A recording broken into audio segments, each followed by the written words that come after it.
सोलापूर जिल्ह्याच्या राजकारणात आजपासून पुन्हा नवे वादळ उठण्यास सुरुवात होत असून एकेकाळी सोलापूर जिल्ह्याच्या ग्रामीण भागाच्या राजकारणावर मोठे वर्चस्व असलेले मोहिते पाटील हे शरद पवार यांच्या नेतृत्वात पुन्हा जिल्ह्याच्या राजकारणाची सूत्रे हाती घेण्याची तयारी आज अकलूज येथून सुरू झाली असल्याचं म्हटलं जात आहे। आज सकाळी ज्येष्ठ नेते शरद पवार, सुशीलकुमार शिंदे, जयंत पाटील हे अकलूजला शिवरत्न बंगल्यावर येऊन माजी उपमुख्यमंत्री विजयसिंह मोहिते पाटील यांच्याशी चर्चा करून गेले। तर सायंकाळी राष्ट्रवादी काँग्रेस शरदचंद्र पवार पक्षाचे प्रदेशाध्यक्ष जयंत पाटील यांच्या उपस्थितीत धैर्यशील मोहिते पाटील यांनी पक्षप्रवेश केला।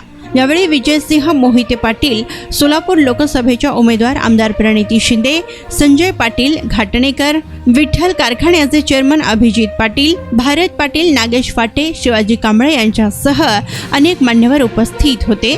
तर या प्रवेश सोहळ्याचे साक्षीदार होण्यासाठी शिवरत्न बंगल्यावर माळशिरस, माढा, पंढरपूर, सांगोला, करमाळ्यासह सोलापूर जिल्ह्यातील मोहिते पाटील समर्थक व महाविकास आघाडीचे समर्थक हजारोंच्या संख्येने उपस्थित होते।